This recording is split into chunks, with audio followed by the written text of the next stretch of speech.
Ohio State fans? Welcome back to the 11 Dubcast for Tuesday, December 30th. We are 2 days away from 2026, but more importantly, we're one day away from Ohio State retaking the field. Of course, the media circus has already descended upon Dallas, Texas for the Cotton Bowl between Ohio State and Miami. That includes our own 11 Warriors correspondence, which not only features Chase Brown, our senior producer, but of course, our deputy editor, Dan Hope, is on location in Dallas on behalf of 11 Warriors. Dan, how are you doing in Dallas? How has your start to the week been so far? Yeah, doing great. I'm in here right now in the media hospitality suite at the Cotton Bowl. So forgive me for any background noise. It can get a little chaotic in here, especially as the evening goes along. But they're treating us well here so far. Real busy day here on Monday. We had media day in the morning. Got to talk to a bunch of people that we don't often get to talk to, which is always fun. And then we're supposed to have a 15-minute open practice window, which turned into more of a 4-minute practice window due to some timing and transportation issues. Nice. There's certainly no shortage of headlines coming out of the media availability, especially given who wasn't at the one that was last week. So that's certainly going to be the subject on the show today going into the Miami game. And I look forward to talking to you about it. But before we get into that, quick shout out to our sponsor at the 11 Dubcast and 11 Warriors this Ohio State football season. That'd be First Bank of Central Ohio. Give them a visit at fbcentralohio.com. So, Dan, the biggest difference between who was available this week versus last week was obviously Brian Hartline. It was mentioned, I talked about this with Jones in the Friday show that we did, that it was given that Ryan Day made the revelation that he was going to be taking over play calling duties, or at least assuming more of a role in the sort of, I guess, correspondence that happens between all of the staff in terms of what the play calling process looks like. Brian Hartline, on top of the fact that he had just recently taken the USF job, not being at last week's availability when it was kind of assumed that he would be, raised a few eyebrows. So it was assumed that he was going to be fully available for the second window to talk to the media that took place on Monday, and he was. So I'm curious if you could just give us your thoughts on what he said, and if you feel like he claims that the Buckeyes are at the front of his mind. He is still on staff. We've no reason to doubt that, obviously, at this point. But I'm curious just what your overall reaction was to what he had to say, given the kind of whirlwind that's been going on in his professional life and what he has to look forward to ahead. Well, he made a point on Monday that he did not want to talk about the USF job, but he wanted to keep all of his focus on Ohio State. And so, I think he's tried to compartmentalize it, particularly since they've made the trip to Dallas here on Sunday, that you're here, college football playoff game, Cotton Bowl. He cannot be thinking about South Florida job this week. He's got to have all his focus right now on helping Ohio State try to beat Miami in a college football playoff game. So I do believe that's where his focus is. Now, with that being said, Ohio State's not even calling him the offensive coordinator anymore. When we got the sheet on Monday that showed where people were going to be stationed at the Cotton Bowl, Brian Hartline was listed as the wide receivers coach, not the offensive coordinator. So the fact that Ohio State did not bring him out last week as the offensive coordinator, Ryan Day reveals at that time that he is going to be taking over offensive play calling. And even now, Ohio State is treating him as more of a wide receivers coach, shows that Ohio State felt like it needed to make a change in terms of the game day operation on offense. But I do think that Ryan Hartline is focused right now on his job of being with Ohio State for the college football playoff and coaching the wide receivers. Okay, so you heard it here first. Brian Hartline has been demoted. Not merely is Day taken the play calling over, but he has in fact been demoted back to his previous role as receivers coach. No, I'm just kidding. But that is interesting. I wouldn't have guessed that they would have gone as far as to give him a title change in that respect. So it is an interesting observation. But it does as you pointed out, kind of speak to where he's fallen in the pecking order in terms of the offensive play calling duties. One of the other storylines coming into media day relative to just, I guess, the grander context of Ohio State's season, we weren't really worried about Jeremiah Smith or Carnell Tate's injury woes going into the Big Ten championship. They were, maybe some people were a little bit more worried going to the Michigan game. They both obviously played. They both scored touchdowns in that game. They both didn't have nearly as pronounced efforts in the Big Ten championship, but that wasn't credited to anything in terms of people being worried about an injury flare up or anything. That being said, the amount of time that both guys missed down the stretch of the season still was kind of a talking point as Ohio State was preparing for the postseason. So that was something that Carnell Tate got questions about as he's preparing for, I don't want to call it a bounce back, but at least trying to get back to the form that he had in the middle of the season and what he flashed in the game against Michigan, going into the college football playoff against Miami in the quarterfinals. So, can you talk a little bit about what Tate had to say relative to any ongoing concerns about his health from earlier in the season? Yeah, so I think the thing that I was really kind of interested to hear from Carnell Tate was just what those conversations were like during the time that he was out, because there was kind of those internet rumors, when he was out there for a couple weeks of like, is he going to shut it down? Like, is he not going to come back? And he indicated that was never the case. That he would just wanted to make sure that he was fully healthy when he came back. And he had conversations with Ohio State's medical staff, and they determined that the best thing for him to do was for him to sit out there for a few weeks. That, he knows his body better than anybody, and he knew that he was not at full speed with the injury that he was dealing with. And so, that's why he missed that pregame stretch there. But he said that really since the Michigan game, he has felt like his usual self. Of course, he had that touchdown in the Michigan game, had a little bit of a quieter game in the Big Ten championship game, but I don't think that really had much to do with his health. I think that had a lot more to do with the fact that the offensive line did not do a good job in pass protection in that game, and the offense never got anything going. And so I think going into this college football playoff, into this Cotton Bowl, all indications are that Carnell Tate and Jeremiah Smith are both fully good to go. And I think you're going to get a very motivated Carnell Tate, because while he didn't say today what his decision would be in terms of whether he's going to enter the NFL draft, he did acknowledge these could be his last games as a Buckeye. And so I think we probably both expect it's very likely Carnell Tate is going to enter the NFL draft after this season. He's very likely going to be a first round draft pick.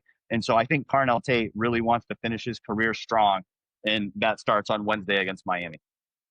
Yeah, I certainly wouldn't oppose Tate doing what's probably in his best interests, as well as those of Ohio State, in terms of giving the school what would it be, 5, 6 straight NFL drafts with a first round receiver. So I certainly wouldn't be opposed to it. All the best to him, regardless of what happens in the upcoming playoff. You did talk to, I think, something like 15 players today, or at least got comments from them. I thought it was interesting what you were talking about relative to Lincoln Keenholz, or at least what Keenholz had to say about his own future at Ohio State relative to weighing his options in the transfer portal. I believe you were the one that uncovered last week that the offensive line is collectively referring to Gabe Van Sickle as sicko mode now. So that was also another interesting relevation. And I think you talked to Jaden Fielding too about some of the backlash that he had gotten from fans, excuse me, for what happened in the Big Ten championship. I'm just curious, based on everybody you talked to today, what was the most surprising thing relative to the upcoming game that you got from Ohio State's roster? Yeah, I would have to say go to Jaden Fielding. And I mean, not that it's a complete surprise, because we knew he dealt with backlash last year. We know how these things tends to go, not just at Ohio State, but NFL regardless. When a kicker misses a big kick that's costly in a game, they tend to deal with a lot of hate. But having him reveal that, his phone number, his home address got leaked, and that he was getting threatening messages from people, I like to think I'm not so desensitized at this point, that that's not still jarring. That there are people out there who are going that far to voice their displeasure with someone. I think, we can all agree at Ohio State, if you're a kicker at Ohio State, you're expected to make a 27-yard kick. Jaden Fielding knows that as well as anybody. I mean, he said it today. Like, if I just went out there and did my job, this wouldn't have happened. So he recognizes that the best way for him to silence the critics is to go make all of his kicks in the college football playoff. And he knows that, if he misses another kick, he's going to get more of this. And, he's confident in his ability to block out the noise and to bounce back in the CFP, just like he did last year when he missed 2 kicks against Michigan. Then he goes and he makes his final 4 kicks of the season in the CFP, including the game-clinching kick in the national championship game. So he's shown that he can do it before. I think there's certainly skeptics out there right now because of what happened in that Big Ten championship game. But the biggest thing I would say, I think we certainly could both agree on this, is I really don't think that our listeners are the ones that are going out there and sending hateful messages to Jaden Fielding or any other player, but just please don't do that. Like, never do that. Like, going so far as to dig up someone's personal information and to send them hateful messages because they failed to make a play in a football game. It's taking this too far. It's okay to be passionate. It's okay to expect greatness from the team, but there's a line that you shouldn't cross. And, even, tweeting your displeasure on social media is one thing. Going and actually finding someone's personal contact information and contacting them about your displeasure with fair play, it's a step too far. So I think I would have to say, of everything I heard today, that's the thing that stuck out the most to me. Just to know that, he had to deal with that, which I think is really unfortunate. But he also understands, like, it comes with the territory of the job. And if he wants to have people think of him more favorably, I mean, quite frankly, it's going to come down to how he performs in the college football playoff. He's got a chance once again to rewrite the narrative just like he did last year, but it's ultimately going to come down to how he performs in these CFP games. Yeah, I make a lot of jokes about the lunatic fringe on this show after Kirk Herbstreit coined that phrase relative to Ohio State in the playoff last year, during the end of Ohio State's first playoff game, and a lot of that came on the heels of Ryan Day and his family experiencing a very similar effect after the Michigan game to what it sounds like Jaden Fielding had to deal with here. Fielding had to deal with a lot of his own criticism from that game, as you just alluded to, which I don't want to say prepared him for what happened in the wake of the Big Ten championship, but I was somebody that was openly critical of Fielding on this show after not only the Michigan game, but also the Big Ten championship. But a lot of the jokes that I make about the lunatic fringe, and even, back when you were doing Real Pod Wednesdays and I was still doing the Dubcast with Johnny and I proposed the merger of our shows, the perspective I gave was that you and all the other people would be the voice of reason, and I framed myself as the voice of the lunatic fringe. And I did that from the perspective of, like, half jokingly, but, like, you know, the giving voice to the opinions that maybe somebody that is trying to be a more, credentialed member of the beat probably doesn't want to give voice to. I'm not afraid to be that person, to be critical where and kind of say, I don't want to say what needs to be said, but I guess what maybe some other people would be a little bit more hesitant to say within reason. But when I talk about the lunatic fringe, I do it a lot from the perspective of strictly opinions. And I feel like that is kind of dismissive of the fact that when Herbstreit made that comment, he was also not just invoking the people that that wanted Ryan Day fired for the Michigan game, but the people that would go as far as to try to dig up personal information and contact information of coaches and players, and potentially try to bring harm or hardship onto them and their families. So if you are listening to this and you are somebody that is holding those charged opinions, being a member of the lunatic fringe is not something you should really wear with a badge of honor, frankly, especially if it's leaning into that. extreme end of the spectrum. I echo your sentiment in that I hope that none of our listeners were participant in any of that. I don't want to think that anybody was, but we also know that this casts a wide enough net across the Ohio State fan base that it's we can't rule anything out, and we have to call out bad behavior when we see it. You shouldn't do it. Does Fielding need to do a better job? I think unquestionably yes, and it encourages me to hear that he has at least recognized that if I had just done the bare minimum, then this wouldn't have happened. He shouldn't blame himself for having to deal with all of that. But I think at the same time, it's probably a healthy way to look at it and move on from it in terms of if I just go out there and I do what I'm supposed to do within expectation, then that is going to resolve a lot of the issues. At the same time, one of the videos that I think didn't get talked about as much after the Big Ten championship was the video of Fielding kind of getting into a spat with some Indiana fans before the end of the first half in the Big Ten championship. And you wonder how much that kind of effect maybe had taken him out of the mindset he needed to be in as a kicker. And so I wonder if you're an Ohio State fan, if that chiding seems to have a negative effect on your kicker, why would you only make it worse and go as far as to actively antagonize the guy and his family directly? It just doesn't make any sense. So it seems like they're sticking with Fielding as their primary option for kicking in the CFP. As an Ohio State fan, I have to be supportive of that because I want what's best for this team. And I would hope that Buckeye fans behave responsibly going forward, regardless of what happens in the playoff, especially after he's brought to light what he's had to deal with here.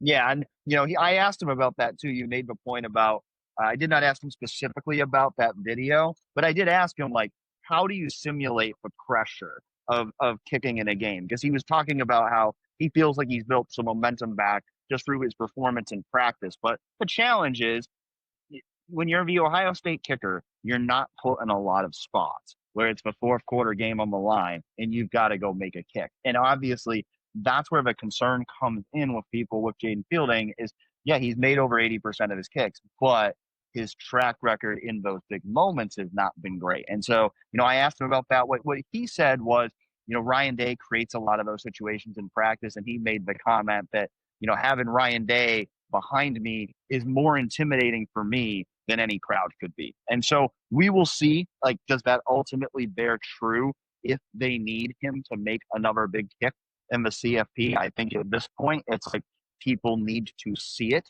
to believe it. But, I do think he has the right approach to this. And, Ryan Day made the comment too, and I do believe this earlier this month when he was asked about Jaden Fielding. But he did not excuse the miss. He said, Jaden's got to go up there and do his job. Like, we all have a job to do. If we don't do our job, we might not win the game. And so he's got to learn from that and do a better job next time. So Ryan Day is certainly not excusing the miss. At the same time, though, he did say, like, if we put a guy out there, it's because we believe he can do his job. We wouldn't be putting him out there if we didn't think he was the best option. So I think if Ohio State believed that switching to Jackson Corville right now was what gave them the best option, I think they would do it. I think right now that's not the way they feel. I think they still believe Jaden Fielding is their best kicker, and he's the kicker that gives them the best chance to go win games. And so, again, we will ultimately see what happens. But to your point, it's like he's their guy right now. So everyone has particularly the team itself, which he says everybody has to rally around him, has to believe in him, because as much as you would like it to be like last year where Ohio State rolls through everybody and they don't really need a big kick to win a game, we've seen it before that sometimes these games, these college football playoff games, come down to can you make a big kick late in the game? And ultimately, if we're in that situation, we'll see if Jaden Fielding is able to deliver. Yeah, it was great in theory last year when it was okay. We missed an important kick against Michigan. The best way to not have that problem resurface in the playoff is to just steamroll everybody. That sounds wonderful in theory, and Ohio State did it last year, but easier said than done, I think, is probably the simplest way to put it. I don't know if Lightning's going to strike twice in that respect with this current playoff, especially because I think you could make an argument that Ohio State's path back to the national championship, or at least winning another one, might arguably be more difficult this year than it was last year, even though they had to go through the number one team on their way to getting to the final last year. That being said, I you would want to think that the best way that they can alleviate that problem is to just repeat a lot of the aggressiveness they had last year and never let the game get into a position where they're needing to lean on their kicker to get them 3 points. So it'll be interesting to see how much that upgrade in offensive aggression plays out last year or this season relative to how it did last year. Let me ask you one more question then, because you've the typical rhythm for this season, and I guess pretty much the way that you do your job during football season generally is you talk to the players every Wednesday before their games, at least their home games, and then they play Saturday. So it's a couple days at you're able to gauge what the feeling with the players and the coaches and the team generally is a few days out from the game before the game actually happens. This is a little bit of a slimmer timeline. You're talking to them Monday and they're going to be playing Wednesday, but it's only give or take a difference of a day. But after doing that regularly with all their games this year, relative to them about to play in a postseason that is removed from the Big Ten championship, how would you describe the difference in just the atmosphere and the vibe around the team in all of it throughout all the conversations you've had today or Monday relative to the ones that you had earlier in this season? Well, I think they're a very confident team. I mean, we'll go back to Carnell Tate and a quote he had today. He said, "We know we're going to win it all." So we'll see if Ohio State is able to back up those words. But I think this is a team that's going into the CFP with a lot of confidence. I think we've been able to see it with Ryan Day throughout this kind of period between the Big Ten championship game and the college football playoff. That he feels like they should have beat Indiana. He feels like Ohio State beat itself in that game more than Indiana actually beat Ohio State. And so I think this is a team that feels like, they did not play their best football in that Big Ten championship game. Was it because of the distraction of Brian Hartline? Was it because of, the letdown 1 week after playing Michigan? I think there were a combination of factors in there. But I think that this team still believes if we do what we need to do, if we play our best football, it's going to be really hard for anyone to beat us. So that doesn't guarantee anything. I think there's been times that, I've gone into games, 2024 Michigan would probably be a good example of like they're saying all the right things. Everybody seems really confident. And then you see what happens on the field. We went into the Tennessee game last year. I really didn't know what was going to happen in that game, and Ohio State goes out and steamrolls them. So, you can think you have a feel for the game based on what you're hearing, and then things can look completely different once you actually start playing the game. But I would say, just based on what I've heard from this team so far this week and in the build up to it, that I think this is a very focused team. I think it's a confident team. I think it's an angry team, frankly, about what happened in that Big Ten championship game. And I think that if they can channel that fuel going into this game the same way they were able to going into that Tennessee game last year, then the potential is certainly there for good things to happen, not just on Wednesday night, but throughout the college football playoff for Ohio State. Well, when that final came down for the Big Ten championship, and of course it was a 13-10 game, just like another 13-10 game we were all dreading last season, I couldn't help but draw the parallels to a year ago. And I guess in that sense, I certainly hope they continue. And if you are pretty much stating that the mood that they're reflecting right now is pretty similar to what it seemed like it was going into the Tennessee game, I think that you have to feel pretty optimistic as an Ohio State fan about what the outlook is for this CFP, starting with the quarterfinal against Miami and then beyond into the semis against who would we would imagine is probably Georgia, but could be Ole Miss, and then whoever awaits them in the national championship, assuming they make it that far. So yeah, all things considered, I think that's a very encouraging assessment, and we're very grateful for your time and your perspective, Dan. So thank you for lending us some of that. And we will be back tomorrow, the day of the game, with Kyle Jones to preview the matchup itself. So look out for that. Until then, Dan, thanks again for joining us. Thank you for tuning in to the 11 Dubcast. Thank you to our sponsor, First Bank of Central Ohio. And we will be back tomorrow for the final day of 2025 to break down Ohio State versus Miami. Take care, folks.